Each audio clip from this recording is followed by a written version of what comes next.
Welcome to Friends and Fiction. 4 New York Times bestselling authors, endless stories. Novelists Mary Kay Andrews, Kristen Harmel, Christy Woodson Harvey, and Patty Callahan Henry are 4 longtime friends with more than 70 published books between them.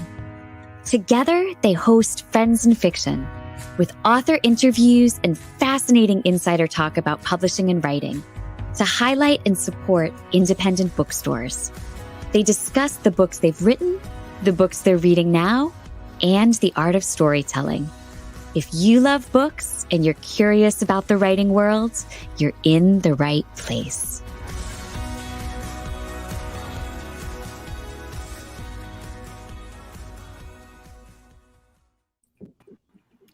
Hello, everybody. It is a Wednesday night, and that means we are right here with you for Friends and Fiction. We have an amazing evening ahead of us, so let's get started. I'm Kristen Harmel. I'm Christy Woodson Harvey. I'm Patty Callahan Henry. And I'm Mary Kay Andrews. And this is Friends and Fiction. 4 New York Times bestselling authors, endless stories to support indie bookstores, authors, and librarians. Tonight, we'll be talking with Tamron Hall, who, in addition to being the author of the debut novel, As the Wicked Watch, is also, of course, the Emmy Award-winning host and executive producer of the popular nationally syndicated talk show, Tamron Hall. We're actually especially happy to be talking to Tamron tonight because drum roll please, Patty. Thank you. Her debut novel, As the Wicked Watch, is our brand new Fable Behind the Book Club pick for this month, starting today. Yeah, we're so excited. I'm going to be leading the discussion over on our Fable app, which means I'll be popping in several times a week to ask questions, read your answers, and reply to you. We love the idea that once a month we get to pick a book we feature on the show and then read it alongside you. And the app gives you the freedom to read at your own pace and then weigh in chapter by chapter when you're ready. So we hope that tonight you'll be so intrigued by what Tamron says that you'll rush out to pick up a copy of her book, which is out in paperback now. It just came out in paperback a few weeks ago, and that you will then come on over to fable.co to hang out with me. But it gets even better. We have had so many of you ask us, text us, DM us, what is Fable? How does it work? And why do you need to download an app to read along with us? Well, we've shared that feedback with Fable, and they want to offer all of you, our Friends in Fiction crew, a 14-day free trial so that you can see what the fun is all about. So now, right now, head over to the App Store, download the Fable app, and if you haven't already, create your account, search for Friends and Fiction, and the app will automatically offer you a 14-day free trial of our premium club. If you don't like reading along with us or interacting with us, as if we're kind of mean sometimes. No worries. You can cancel before the trial is up. I can't imagine. But at least you can see what Fable is all about without any risk. And if you do like it, it's only $4.99 a month after the first 14 days.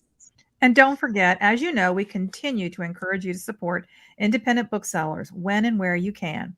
And one way to do that is to visit our own Friends in Fiction bookshop.org page, where you can find Tamron's book and books by the 4 of us and our past guests at a discount. And of course, you all know that we've been enjoying doing an Ask Us Anything segment at the top of the show each week. But tonight, Tamron can only be with us for the first half of the show. So we're going to do an extended Ask Us Anything segment on the show's second half.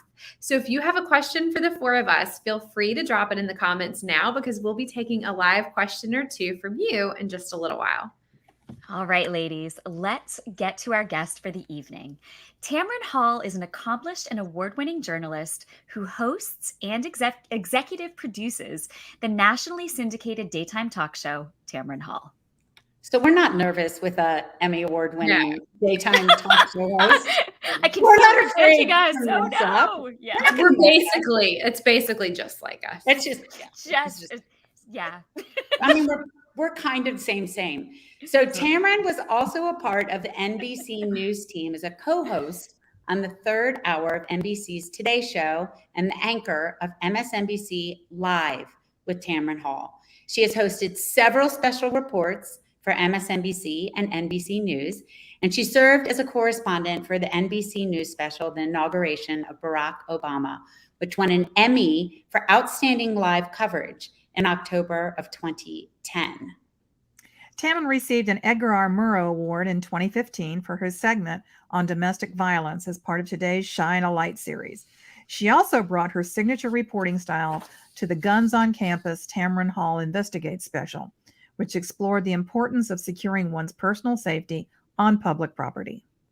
Tamron is a native of Luling, Texas, and she graduated from Temple University with a degree in broadcast journalism. She also received Temple University's prestigious Lou Klein Alumni and the Media Award in 2010 and again in 2015. Sean, we're so excited to talk to her. Can you bring Tamron on, please? Hi, Tamron. It's so good to see you. Welcome. It's good to be seen, but I have to tell you, you gave me this beautiful introduction, and because we are friends, clearly with the title, true friends don't tell your secrets. And so for those of you watching, right before we came on, I confessed to trying to teach my 3-year-old to finally accept macaroni and cheese. And if you see macaroni on me, that's because I lost the battle. I ran down to hang out with you. So that's a true sign of friendship, that you hide all of this with this beautiful introduction. And in real life, I've got Kraft macaroni or whatever brand. You have the flowers to camouflage it. You actually did wear the perfect top for that. That's There's nothing. Yeah, there's nothing like macaroni cleavage to make you feel like a mom. When in doubt, go for the mac cleavage. That's our That's goal. right. We're gonna do this. It's great. That's gonna end up being the hashtag. Just you watch. Mac cleavage. I love it. All right, Tamron Hall, macaroni and cheese warrior. First, can you tell us a bit about what As the Wicked Watch is about? And then, and this is one of our favorite questions lately, can you tell us what the book is really about? Mac leaves, says Sean. Well, the book follows a journalist, Jordan Manning, inspired in some ways by my 30 years of reporting. And I grew up reading Nancy Drew, right? And so as a kid in Texas, I'd have my book series underneath the bed with all the dust. And as I got through the little copies of the collection that my mom and dad had given me, that's always been a part of I guess my personality is somewhat of a Nancy Drew type of person, which I don't even know if I'm articulate. I mean, with these New York Times bestsellers, I'm not even, my words are not coming out. They come out better in my hands when I write them. And so, growing up, reading Nancy Drew, and also being a journalist for 30 years and being stuck in this very spot in many days in the lockdown in New York, I decided to bring to life this character that, unbeknownst to me, was really trying to break free. And being here in the pandemic gave me this opportunity, a woman who's 50 years old, to step out of my comfort zone. For decades, my comfort zone has been obviously what I do for a living on television, but I stepped out of my comfort zone to create this character, Jordan Manning. And the book is about what is the balance between being a reporter and also being tempted to investigate and uncover the rights, the wrongs that we witness. Being a reporter for 30 years, there were many things I never talked about publicly. And while you hold this position of reporting, you are still a human being. And it is impossible to walk away from the scene of a child being killed, a tragic accident that ends someone's life, and seeing the parents and the family members gather and wondering and asking why, and to walk back into your home and suddenly erase that. It's impossible. So we see through Jordan's lens, no pun intended, of reporting, what is it really like for a reporter when the story compels you, pulls you in to do more than stand in front of the camera and tell the facts. I love that. That's amazing. That's amazing. I can imagine that would be a really difficult balance. And I mean, who better to write this story than you?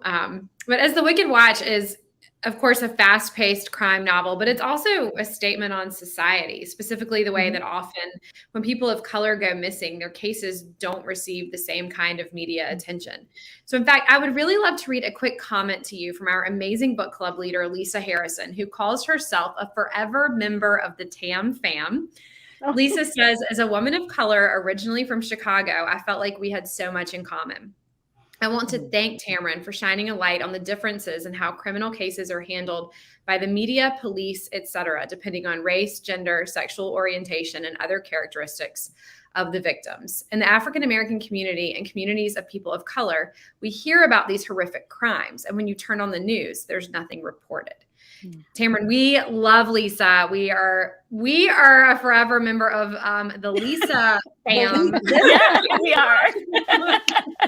So we were so glad that she waited because she's such an important part of our show and our group here. But the way this unfolds in your book is absolutely heartbreaking, and it really hits home. So can you talk a little bit about this issue? And obviously, it's so important to shed light on that.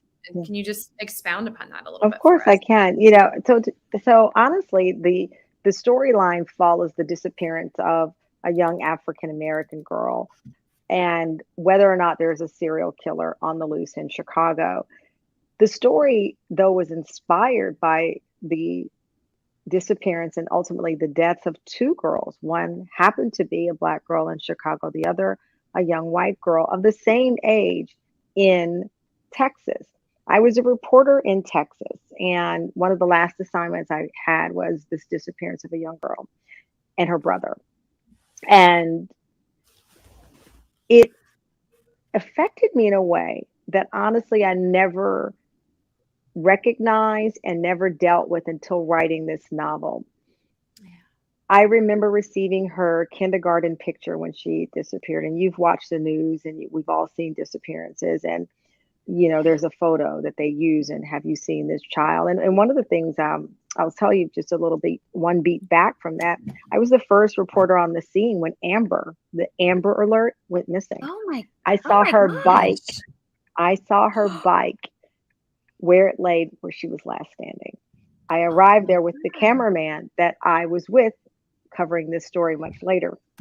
And we, like so many people, held out hope that she would be found alive because her brother, who was missing with her, was found. But he, at the time, informed authorities of an individual who was connected to the family and actually had been dating the mother. While I was in the car on this bridge, waiting to hear if she'd been found or not, and holding out hope and thinking about this picture, and I'd met the parents of her friends and their play groups and all of these things and gone by her school, we got word that she'd been found. And I thought, oh, she's been found. And then the next beat, she's not alive.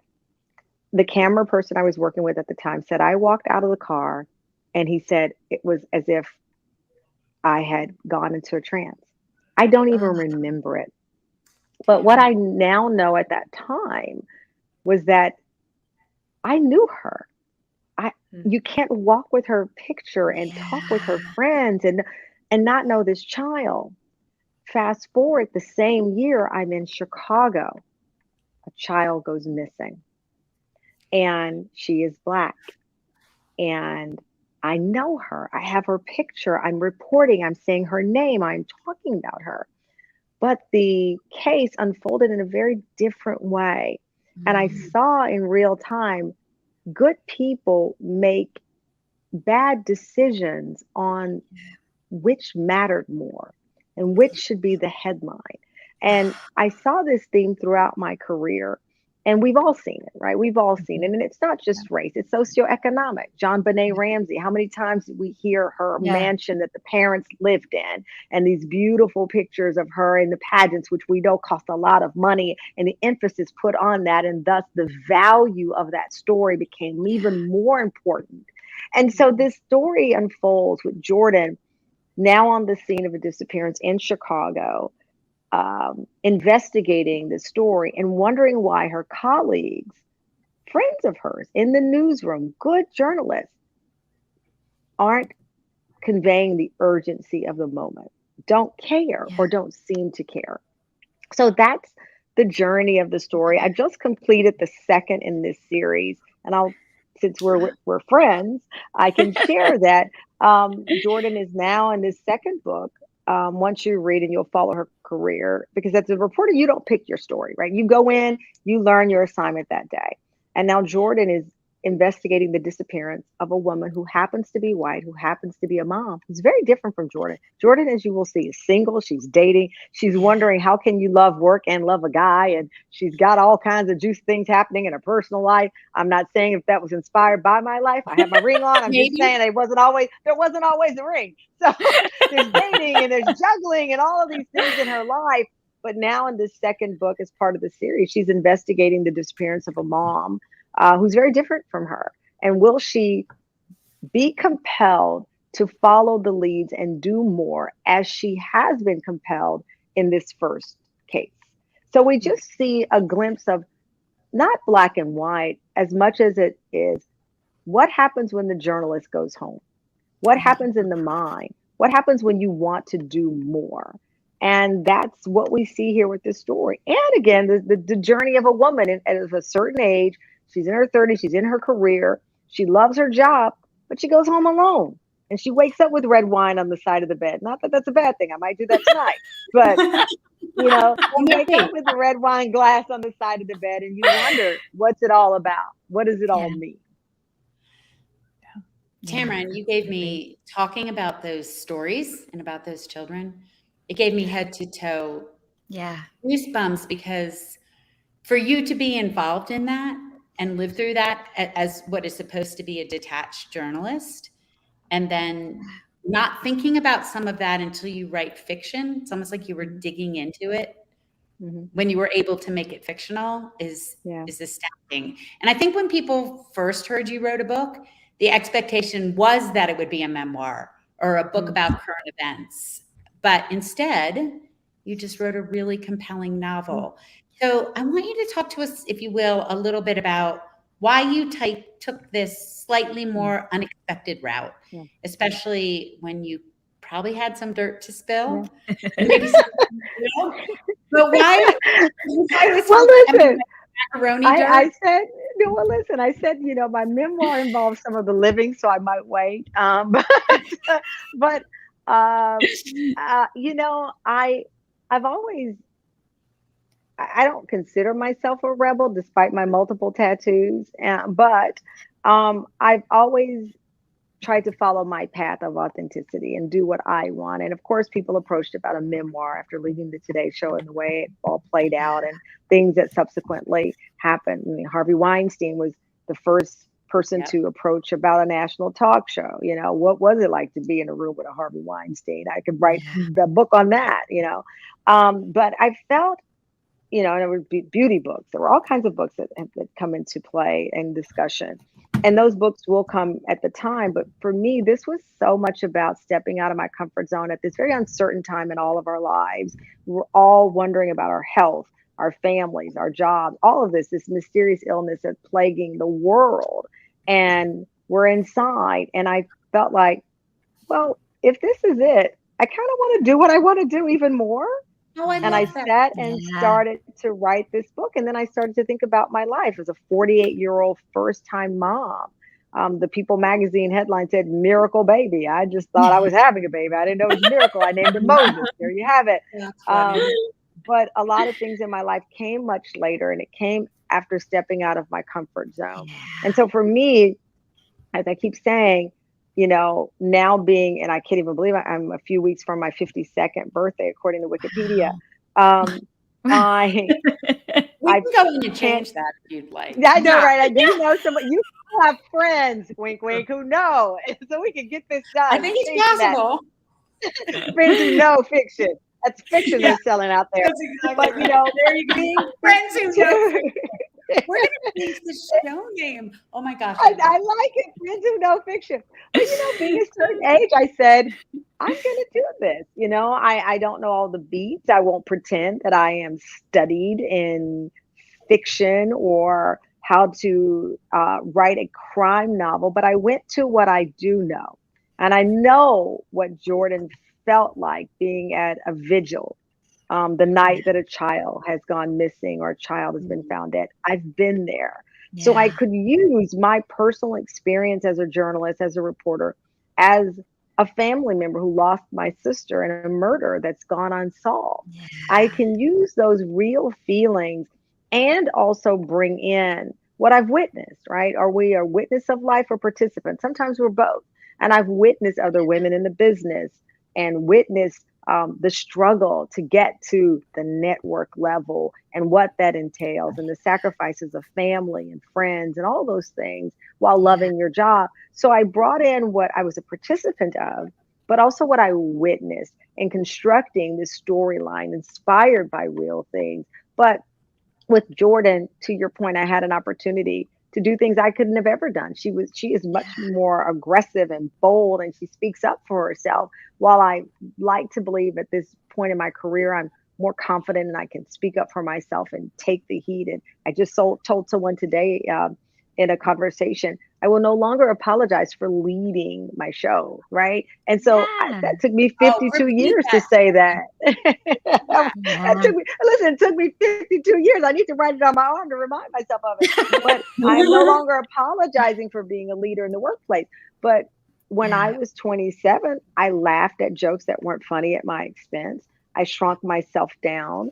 I allowed things to be said to me that would make someone's flesh crawl. And I was not accepting of it, but I didn't know what to do.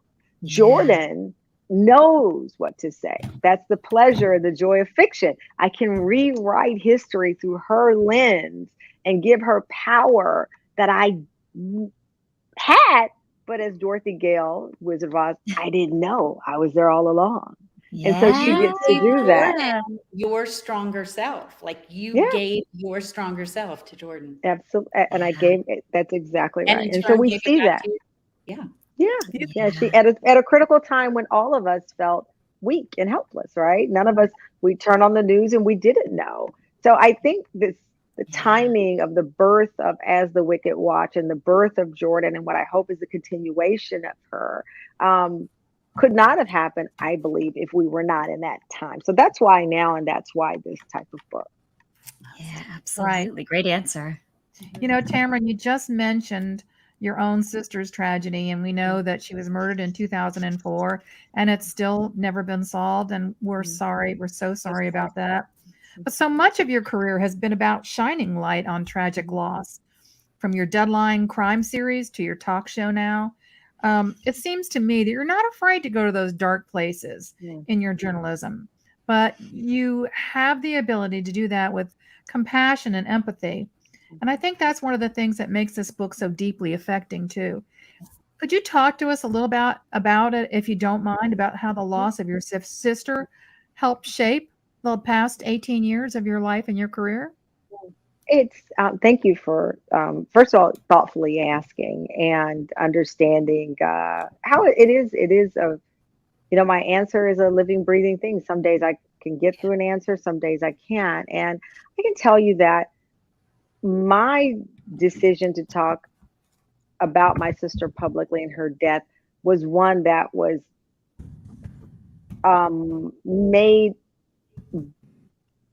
for me by circumstances I was in. The quick story of it is I was just starting out at the Today Show, and oftentimes they will come to you and say, "Hey, this organization needs a host, and you foster goodwill in the community by hosting events." And there was an organization in New York, and they teach children and young people how to date properly. What's the right way to date, and dating safely, and understanding that if someone says they don't want to call you back, you just can't keep calling them all times of the night. And these things that kids can accept and see in culture and believe it's okay.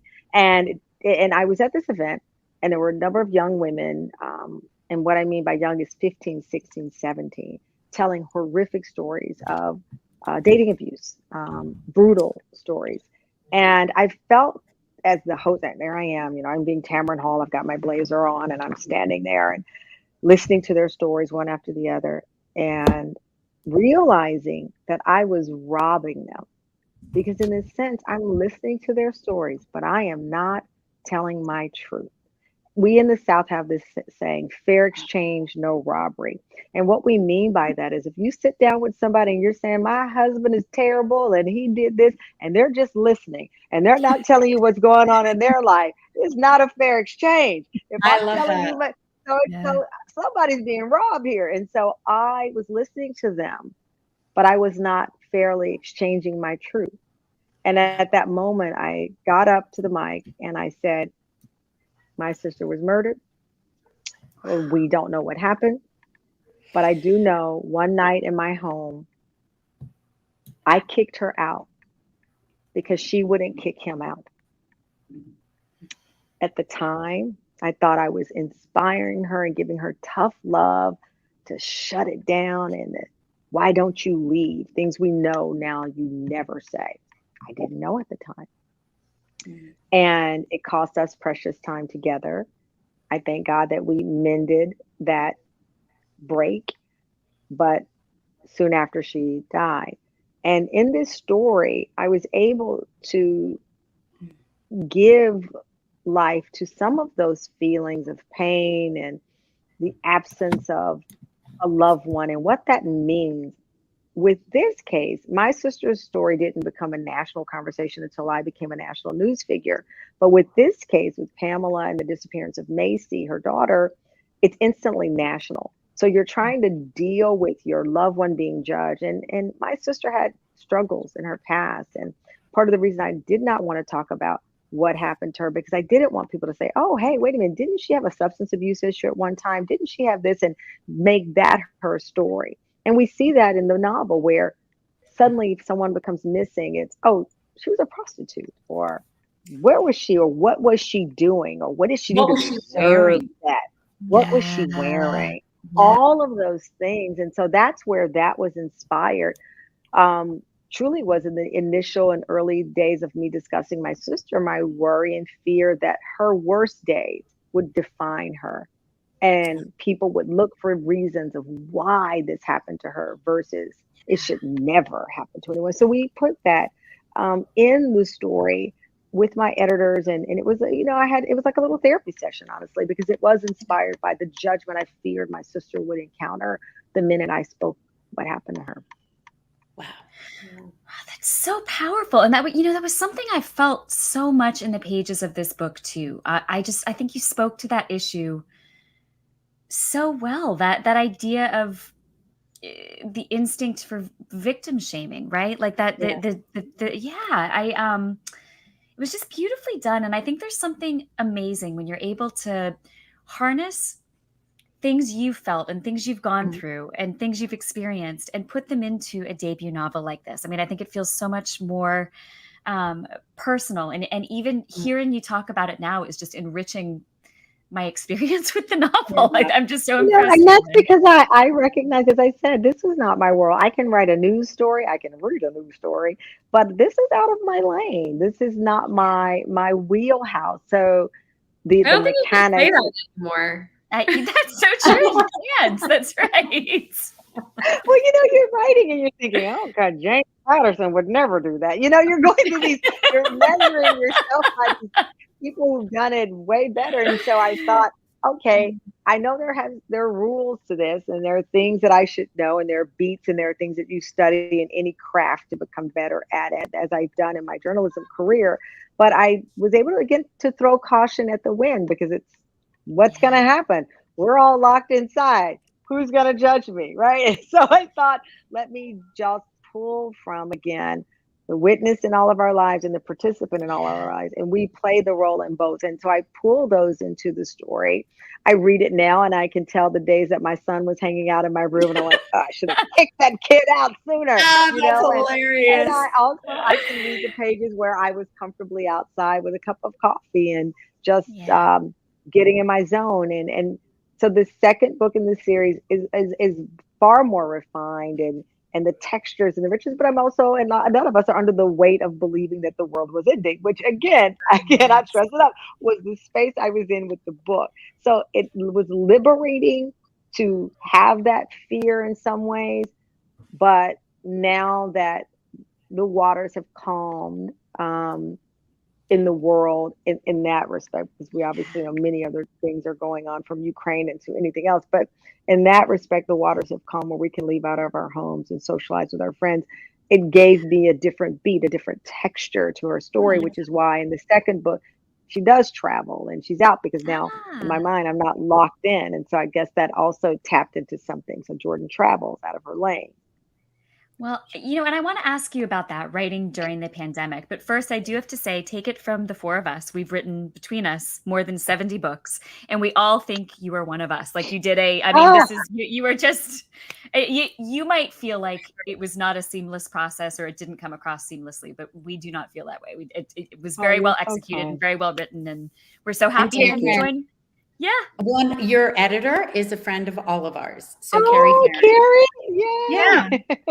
We love Carrie very much. Carrie was outstanding, and the support system around me was phenomenal. And again, as I say, part of the book was an accomplishment as it's sitting right here, but it's a reminder and my message overall to anyone listening, especially women, stepping out of our comfort zones and taking on new things from the small. I'm getting ready to change my hair color for the first time ever in TV. We go back to my show September 6th. We start new season 4 of the show. I've never changed my hair color, and I'm changing my hair color, and I'll probably change it back the next day. But it's just another reminder of stepping out of our comfort zones creatively, the big things in our lives, the small things in our lives. And that's what this book represents to me as well. It's the story of Jordan Manning, but it's the story of Tamron, a woman of a certain age, saying, I'm going to step out of this comfort zone. Well, let me ask you quickly about that, because when you wrote this book, you had to be the furthest from your comfort zone you'd ever been. Your son was still a baby. I mean, a small baby. You had a relatively new talk show when the pandemic began in early 2020. And yet somehow you managed to keep the show going and thriving, in fact, from the basement of your house, right? While parenting a child who was not even a year old yet. And somehow in the midst of that, you wrote a book? I'm just so like, I don't even, that's amazing. Well, know what? Because you're only as good as the company you keep, right? Yeah. This is why I love what you're doing. And having the whole concept and the intention of this being about friends. You're only as good as the company you keep. And I'm thankful I keep great company in my husband, who's awesome. And I have great company and a phenomenal team that pulls together that show. So it allowed for me to do this. So, I mean, which is, again, why I was so honored to be invited to participate tonight, because the friends you keep matter, and those friends allow you to grow. They inspire you. They pull you into being your better self when sometimes you don't even want to be your better self, and also bring you into spaces of light. And this was a space of light for me, and it was only born because of the company that I keep, and that my husband was helping, and the team helping to keep the show grounded and going. I love that. All right. Well, Tamron, we would love to pull a couple of live questions for you, maybe one or two live questions. We have a lot of people tuning in. A lot of people are super engaged and asking things. Kathy or Mary Kay, would you like to pull a question? Yeah. Here's a good one from Jen Deal. How do you compartmentalize what you see in the news so it doesn't affect you personally the way it does Jordan in this story? And, I think that's a good one. Yeah, that's a great question. And thank you for asking it. When I did Deadline Crime, which was on for 6 seasons, I had this process where I would go to a restaurant and I'd have like a steak and potato. I just would red wine. I'm like, give me a goblet. Like, I was just, it felt like I had to fill this overwhelming sadness with something. So I have to admit, I would overindulge in these big meals, and I was just like, and I knew that wasn't healthy behavior, but I didn't know how to deal with it. I go to therapy, like I hope most people, if you're able to, whether it's on Zoom or in person, and I was processing a lot of it in therapy. But Jordan, really, that's probably the strongest glimpse of my life, which is her trying to process this. I didn't find a path forward, and I still struggle with it. I can tell you, I ended that show after I got pregnant with Moses. I remember being in the audio booth and I was recording something, and it was like, oh God, a script that I don't even want to think about, but it was horrifying. And I thought, can my baby hear this? You know, they tell you to listen to Baby Einstein, and I'm Yeah. reading a murder story, you know, and I'm like, I got to get out of here. This is not good. So that break that I had allowed me to process some of it. But I don't know. I'm a crier, very naturally, to the chagrin of my team and my makeup artist, who the eyelashes go falling off. My mother did say, you know, she was happy that I had Moses for many reasons, but she said, you know, he gave you something else to focus on. And so I think that he's helped a lot, which is not fair to him to have that burden of helping mom deal with covering crime, but he's helped a lot. And I think it is something that I struggle with. And what in the next chapter of my life, I've talked to my husband about perhaps wanting to, breaking news, start a curriculum at Temple University, which is, I'm on the board of trustees, or some other university, on a PTSD that journalists deal with. I had, you know, when I was studying to be a journalist, there were law and ethics, there was this, all these classes on how to be a reporter. But I believe that there's a version of a PTSD, and I don't use this lightly. My father was in the Army for 30 years, so I've been in a military home my entire life. But I can tell you that there's some form of PTSD, that when you are inches from a body, firefighters and police officers, they are trained for that, right? They go to specific training. There's no training for a reporter to deal with that. You know, I got in to report, you know, and then suddenly you're steps away from things that no human being can just walk away. And by the way, nor should you. I don't want to be the reporter who can walk away from that and think, oh, ta-da! You know, I want it to stick with me. And that comes, you know, with complexities. But I'd like to explore in my next chapter of my life at some point a curriculum that helps the next generation of reporters recognize that it's real, how to deal with it, and how to maybe even incorporate it. One of the most liberating things for me as a reporter was one of the first times I cried in the middle of an interview. I was interviewing the father who lost his daughter to suicide. And he looked at me and his eyes said, help. I felt it, and I couldn't do the reporter thing where you're standing. I leaned in and I touched him. I broke the wall, and I felt so liberated and free. And that's some of, again, what I try to put into Jordan. And as she evolved, I hope to be able to present that, because reporters don't talk about it a lot. That's so true. So you were being so transparent and honest and vulnerable with us. It's really touching. Thank you. Thank you. Thank you very much. Tamron, we love to have a writing tip on this show. It's one of the things we always love to ask before we let our guests go. Would you mind sharing a writing tip with our viewers? Oh, wow. Well, okay. The first tip that comes to mind: don't do long nails. It's hard to type. The Khloe Kardashian kit is a no-no. If you like, you cannot go into it doesn't work. Texting. I think the tip for me was certainly using modern technology as your friend. A lot of the things I would pick up my phone, which is never too far away from me except for now, and I would talk to my phone, and I map out the story in my phone, and using this gadget in the middle of the night helped me. Now, it's not great for your marriage when the phone is in the middle of the bed, but I found, you know, they say it's the witching hour. I found my witching hour as far as creativity.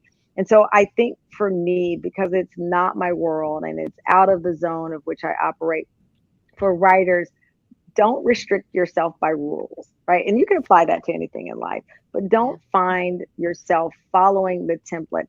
We could hear any of your stories and you could map it out, and we follow exactly the steps you took, and we would not end up in the same space. We can be inspired by other writers, especially those as successful as the four of you are. That said, the rules will break you. They won't make you. So for me, young writers, new writers, one of the things that you have to find is your, and I don't like saying witching hour, but it really is. It's where you feel the most creative, the time of the day, the routine where you feel what you have inside of you. It's flowing. I know writer's block, and that is so real, and all of those challenges and life gets in it. But find your zone of creativity, and it doesn't have to be what anyone else expects. It can be, listen, potty training the kids. Some people multitask well, and I did that. I was like doing things with my son, and suddenly I'm like, ugh, and the chaos. And I thrive. I happen to thrive in chaos. But I think that's the advice. It's not. I know that's not beautifully said, and it's all over the place. But I think what I'm trying to articulate is don't restrict yourself by the rules of how it's supposed to play out. That is excellent advice. And Tamron, I just cannot tell you what a pleasure it's been speaking with you tonight. I wish we could have you for another hour. I mean, I know you have to go and deal with macaroni and cheese and bedtime and all of that. That's what happened with my husband is traveling, and I'm like, hey, dude, I'm hanging out with my friends. You know, the guy I'm hanging out with friends who know fiction. Exactly. Who know fiction? What are the odds? So, but no, it's really an honor, and it is. It's not lost on me whenever we have these kind of conversations, but especially with esteemed writers and respected writers, as the four of you are, and how thoughtful as women you've been in this space to support other women. And I'm so grateful, and I appreciate you so much. Oh my goodness. Thank you so much, Tamron. What kind words. Thank you. It was so nice to see you, and we wish you the best with this book, and we're so excited for the next one. I can't wait to see your new hair color, Tamron. I know. Oh my gosh. I just got off the phone with once I started talking, I can't stop, as you can see. No, the lighting person from our talk show just called, a hair person, and they're like, the lighting is going to be off. What color is this? So that's behind the scenes. We'll have to put that in Jordan, the whole wardrobe battle that happens even in the world of journalism. So there you have it. But I can't wait to see it. I'm excited to see my son's reaction. I'm sure you've seen the TikTok videos where the dads shave their beards and the kids are like, who are you? I'm curious how my son will react. So, but thank you again. Awesome. We can't wait to see you. Thank you so much, Tamron. Have a Thank great you. night. Bye. Thank you. Bye, everybody. Thanks a lot. Oh my gosh, was she so much fun? I loved her. She was so introspective and so honest, and it was just such a pleasure chatting with her. Yeah, It was. I feel like I know she had to go, but we could have talked to her for another hour. Easy. Yeah, I know. We'll definitely have to have her back when the next book comes out. I feel like there's so much else we have to talk about with her. Mhm. But speaking of talking about things, as we mentioned earlier in the show, we thought we would do a bit of an extended Ask Us Anything segment tonight. We'll do that maybe for the next, 8 or 10 minutes. You guys always are sending us such great questions. And we never seem to have enough time to get to them. So maybe we'll do a little bit of that tonight. Yeah. So each week we've been giving you a chance to ask us anything. And if you have a question you'd like for the four of us to answer, or a topic you'd like to discuss, we're all ears. So feel free to drop a question in the comment now, or it's really helpful for us. We can grab them for future weeks. So we want to hear from you, and can't wait to answer some of your questions now. Okay, I'm going to get this ball rolling. Y'all ready? The first one tonight, and I am super curious to hear your answer, comes from our friend Debbie Cooperman Stone. And she asks, is there an experience you can describe that gave you the I've made it feeling? Mary Kay? This is the best question. I know. Well, I was standing in line at an estate sale today, and with no makeup. I know, big shock, right? No makeup on, my hair, looked like a big pile of fuzz. And the woman in front of me looked at me and said, I feel like I know you from somewhere. And I just said, oh, I have one of those faces. And I do. I have one of those faces. I look like everyone's cousin or their childhood best friend. And she said, no, I feel like it's more than that. Do you just live in my subdivision? And I said, no, I no.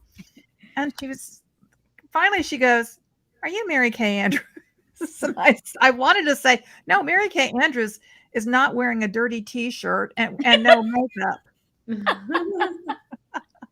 So then you had that I have made it feeling. Sort of. I Sort of. love that. I wish I could give you a more glamorous I have made love it. that.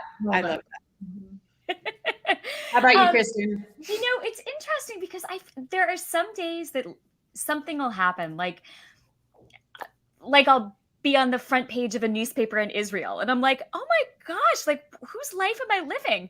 And then there are other days where I'll be kind of like you said, Mary Kay, like in a dirty T-shirt at like school pickup or something, and another parent will say, what do you do? And I'll say, oh, I write books, and the response will be something like, oh, that's so cute that your husband lets you do that. Or like, things like that, where it's just like, yeah, it is really cute that he lets me, so I don't know. There's kind of both sides of it. There are days that little things happen, but the majority of the time I just feel like I'm this imposter living this life and this can't be me. I don't feel like I've made it most of the time. I just thought of another one. The first time back in the day when publishers threw money around like it was water, my publisher, when I went out on book tour, would send a limo to pick me up at the house. And the first time it happened, my kids were young and they came out on the porch and it was like, Mom's in a limo. Very cute. That's hilarious. Oh my gosh, I have like a lot floating around now. I mean, definitely being recognized is like fun, but I think I have a little bit of a different situation because I live in a small town and it's like a tourist town. So I think maybe, I don't know, like that has like gives me a different situation of people like knowing, like saying stuff about my books or something. Like, I don't know, like it's more, I don't know. But that's always like really exciting. But I will have to say, I posted a picture. It was when we were in New York, and I never saw it. My sister-in-law sent this to me later, which is really funny, but she said that there was a comment on the picture and there was a lady and I didn't know her. I didn't know who she was. And she said, I saw you walking around Bergdorf and I wanted to say hello and how much I loved your books. And I was like, my sister-in-law sent it to me and she was like, you've reached the pinnacle of your life. You can quit now.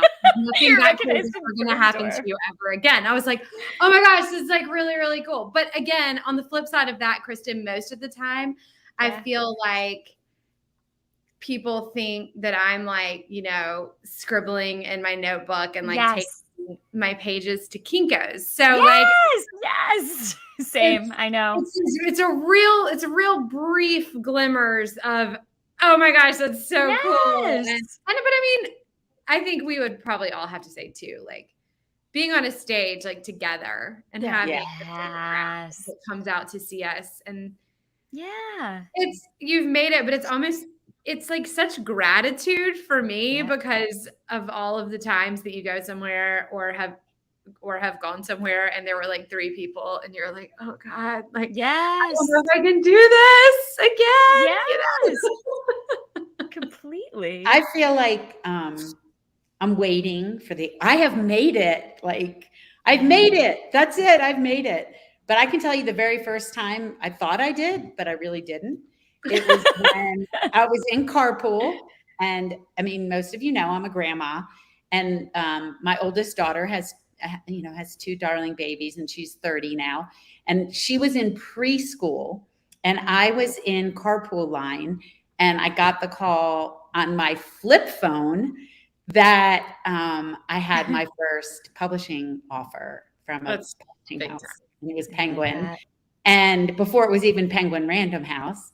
And I remember thinking, like, this is the thing. Yep. But then there's a million things after that. Like, there's always this next goal and this next goal. And then there's the imposter syndrome. And then there's the next goal. So, Debbie, I think that we can get that I've made this goal feeling, but like the I have made it feeling is very, very elusive. Yeah, we keep moving our own goalposts. We do. That's a good point. As I think we should. I think that's how you keep growing.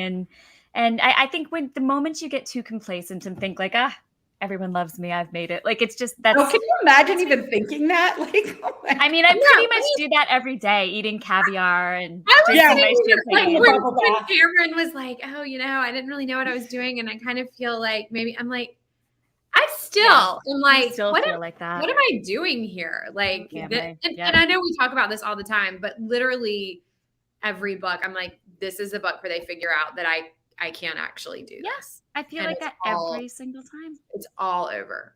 So Every time. we may never have the real I've made it feeling, but that first phone call, that's the best one. Maybe that can be on our tombstones. Like I made it. Like Patty made it. Christy made it. Kristen made it. Kathy made it. Like we'll know then, right? Let's see. Okay. Yep. Patty, you're right. So Mary Kay, you want to ask your question?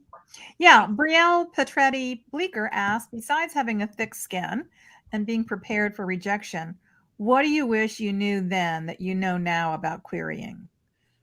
Kristen?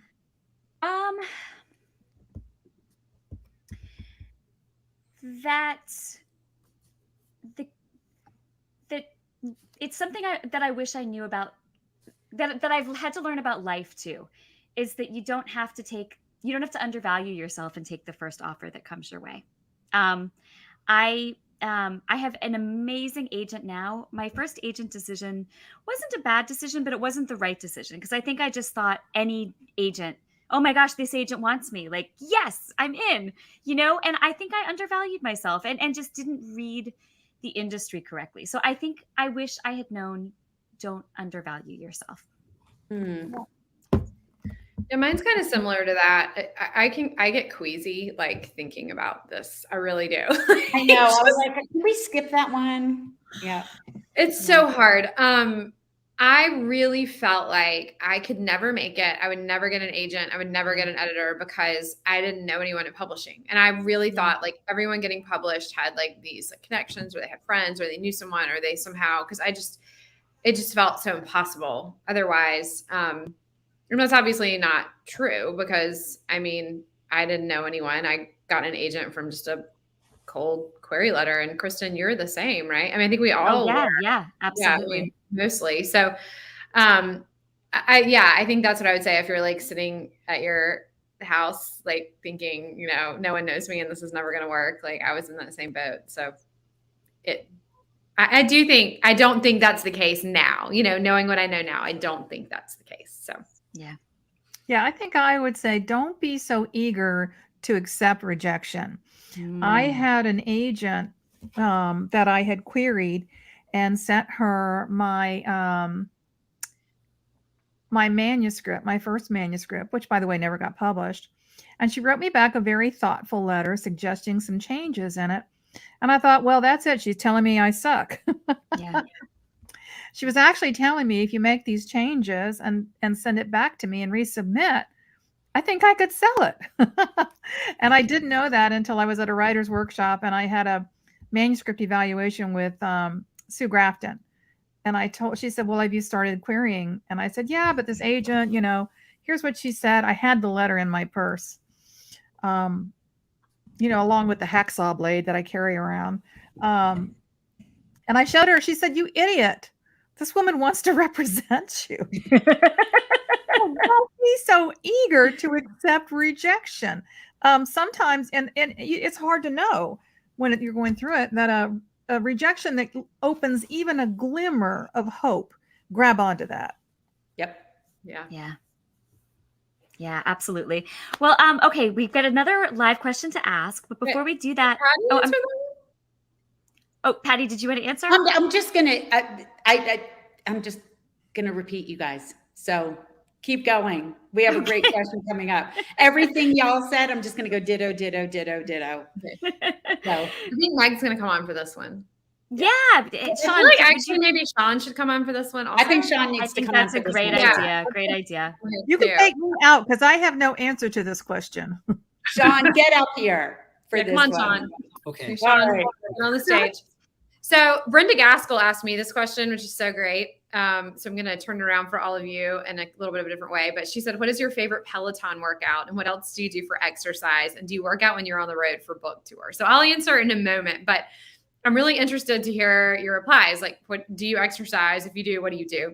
And do you work out when you're on the road or when you're deep in revisions? Oh, you added to it. So my favorite Peloton workout is with Allie Love. I'm part of the Love Squad. And when I'm dying on the bike and she says, "You can do this," I'm like, "No, I can't." And then I like when she calls me a boss, but I like her 30-minute interval and arms. And I'm really terrible about exercise on the road. Yeah. I definitely do it when I'm deep in revisions because it keeps me from going mad. But on the road, I just, frankly, I just don't. It's too hard for me to find where to do it. I try to walk a lot when I'm on the road, but I don't do a workout. How about you, Mary Kay? You all know the answer to this question. I'm a slug. You are not. We I walked with you every day when we are on trips together. I walk. I'm currently facing a total knee replacement, so I'm not doing a lot of. I get on the exercise bike and try to pedal for 15 minutes. But when I'm in revision, all I do is revision. Yeah, I'm the same. When I'm in revision, when I'm on a tight deadline, all of the things that are actually good for me go out the window. But in my normal life, when I'm not on a super tight deadline, when I'm not buried under work I need to do, I also ride a stationary bike, but it's not a Peloton. Partially because I wouldn't use like like watching an instructor or whatever. I would be in better shape if I did, but I use my time on the stationary bike to read. And that's when I get a lot of my blurb reading done. So if I've committed to blurbing a book, I'm often reading it on my Kindle on the bike.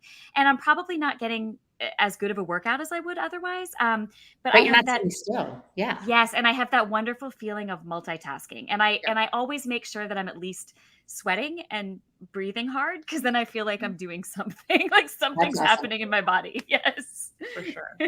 Like, what about you? Oh yeah, sorry. Me? Yeah. Well, I go to the gym. I have a little local gym that I go to 5 days a week with like little classes. Alyssa, who runs our gym, You Are Fit in New Jersey, is a Friends in Fiction member. Hi. Hi. Maybe she could do online classes for us. He does online classes. And but we do have a Peloton, which I bought for Dave and my husband as a gift. And I probably ride it the least out of everybody in the house. But my favorite instructor is definitely Cody Banks. And I know I'm not alone in that. Like, I love him. And my daughter Grace is like a rabid Peloton rider, and she's about to hit her 300th ride, which is like very exciting because we haven't even had the bike that long. But every time I walk by the room where the Peloton is and she's on with Cody, and he's just so positive and upbeat. Like, you could just weep with the positivity and the fun. Makes you laugh. Yeah. Like, where does he come up with this stuff to say? Because it appears that he hasn't thought about it at all. Like, it's just off the cuff. Yeah. He's adorable. He's adorable. What about you, Sean? Well, I'm just going to freak out about this live comment. Cody was on Dancing with the Stars? Yes. You heard him talk about that? No. He did the tango. Well, Cody's my favorite. And I think the only reason you guys pulled me on was because Cody's my favorite. And I had a total like Cody Rigsby moment that I blanked on his name and I said Cody Banks, which is a movie, Agent Cody Banks with Frankie Muniz, Malcolm in the Middle. And my wires just got crossed. That's a total Cody moment. He's my favorite. And the only reason I'm here is just to say, Cody, I love you. I hope this goes viral. Let's be there. So I just want to echo, well, I'm in a little bit of a different situation right now because I tore my calf playing tennis, which has been, I was like, oh, yeah. Like, I'm going to be on crutches for a few days. I'm going to be fine. Well, we're 22 days in and it's going slowly. It's going very, very slowly. So I have had to switch gears a little bit. I'm not doing Peloton. I'm not playing tennis. I'm not going to my downtown bar studio. So I've been doing a lot of Allie Love because she has an awesome bar series with Hannah Corbin. They both do it. And so I've been doing a lot of like arms and abs and like floor leg work and stuff because yeah, it sort of threw me for a loop a little bit. During revision, and on the road, I always have these like really grand plans. I will say there are hotels now that will bring a Peloton to your room, and that's really helpful because if it's sitting in your room, it's really hard. I mean, even if you're just like, I'm going to get heard of that. Yeah, I'll hook you up. But even if you're just like, I'm going to get on a 20-minute scenic ride or whatever it is, like at least it's like kind of something. But I always have really good intentions. But the reality is, I mean, when we're on tour, we're usually doing like 2 or 3 events a day. We're traveling in between. We're lucky to get like a human being's sleep and and something that like we'll talk about it. Like I'll be texting and we'll be like, has anyone eaten anything that wasn't in a package today? Like, I mean, so exercise is sort of by the wayside. And when I'm deep in revisions, like lifting my wine glass is really no. It's so heavy. It's so heavy. Those 8-ounce curls. Sean, I think we should pull this last segment and I'll send it to Peloton and try to get them to be our sponsor. Just cut out the part where I'm like, I ride a stationary bike, but it's not a Peloton. That'll be bad. Yeah. You. Because Kristen, I ride my Peloton sometimes, but that's what I always did in college. I would like study on the stationary bike. So I feel you on that. That is a really excellent use of time. I also have to say, I love the Peloton Moms Book Club. I love the idea that there's like a book club around Peloton. So I could probably be easily converted. I'm not ruling it out. I'm in. All right. Well, I want to go back for 1 second to the previous question about when you felt like you made it, because we had the best comment from Devin Stokes, who said she felt like she'd made it when she geeked out by meeting all of you in Cleveland this past May. About that. So sweet. Devin, thank you. That's so awesome. All right. Well, you guys, that was so much fun. And thank you for sharing that, Meg. Okay. So, let's do our announcements and then we will close out the show. This has been such a nice time tonight. I feel like we could sit around for hours. But I know. So fun. And I want to talk about our Writer's Block podcast. We will always post links under announcements each time a new one drops. A new episode launches each Friday. On last week's episode, out now, Ron and I talked to author Claire Pooley about her brilliant new novel, Iona Iverson's Rules for Commuting. And coming this Friday, Ron and Meg will talk to Christine Pride and Joe Piazza about their timely novel, We Are Not Like Them, which was a GMA pick in hardcover and was just released in paperback. The Friends in Fiction official book club with Brenda and Lisa is having a blast. I never can say that, y'all. Like I'm gonna have to practice. I know. If you're not there, well, you are missing out. The group, which is a separate Facebook page from our Friends in Fiction Facebook group. That's how many members are in our Friends in Fiction Facebook group now? 83,000. No, 85. I think we're up to 85, aren't we? Are we? 85,000. We are. Because it occurred to me last week, like if you watch the show on YouTube every week, you might not know we have a Facebook group with 83 to 5,000 members. 84.4. I just looked. 84,400 members. But anyway, Lisa and Brenda have the amazing book club that is separate from us and is 13,000 strong. So Brenda and Lisa, otherwise known as PB&J, choose the books and host authors for monthly chats. They have happy hours with our Writer's Block podcast host, Ron Block, and they keep everyone in the loop about suggested reads and upcoming releases. Join them on September 19th when they will be discussing The Lost Book of Eleanor Dare by our darling friend, Kimberly Brock. And have you heard our new Friends in Fiction first edition subscription and box is now available from Booktown in Manasquan and features signed hardback first editions from all 4 of us for our 2023 books and a darling picture coming soon, Friends and Fiction, although I like Tamron's new name, Friends Who Know Fiction. Mm-hmm. I was just going to tell y'all, I am surrounded by tea towels. I have samples and samples and samples and samples. So you will be receiving a tea towel. Oh, that is awesome. Okay. They're so cute, y'all. So don't miss out because you can only get that with the subscription. And we have a link on our Facebook page, but another easy way to find it is to go to Booktown, and there's an E at the end of town, booktown.com. and enter Friends in Fiction into the search box. It's actually on their homepage, and it'll come right up. And speaking of our Have we told 2023 book, everybody have we told everybody what the tea towel is going to say on it? Nope. This is an MKA special, but we'll go ahead and tell y'all tonight. It says dinner can wait. It's time for Friends and Fiction. I love it. So much fun. okay, and speaking of our 2023 books, which I am trying to finish mine, next year we will do at least 4 Friends and Fiction live events, one during each of our book tours. So stay tuned for news about those 4 events so you can mark your calendars and make your travel plans to join us as we take our show on the road in April, May, June, and again in the fall, if I finish my book. Which you will. All right, everyone. What a night this has been. Thank you so much to all of you out there for spending time with us. You can find all of our back episodes on YouTube. We are live there every week, just like we are on Facebook. And as Christy said, if you're watching us on YouTube and you don't know about our Facebook group, there are 85,000 people. And I looked today, there are 42,000 interactions per day in our Facebook group. Per day, 42,000 interactions. So if you want to talk to other people who love books, make sure to keep coming back Cody to the Rigsby Facebook group page. Or Cody. If Cody Rigsby wants to come, we will interact with you. We would love to interact with Cody Rigsby. 42,000. Yeah. All right. So make sure to subscribe on YouTube. You won't miss a thing. And be sure to come back right here next time, same place, next week, when we welcome Team W and Miriam Parker. Good night, everybody. Good night, everybody. Good night. Thank you for tuning in. You can join us every week on Facebook or YouTube, where our live show airs on Wednesday nights at 7 p.m. Eastern Time.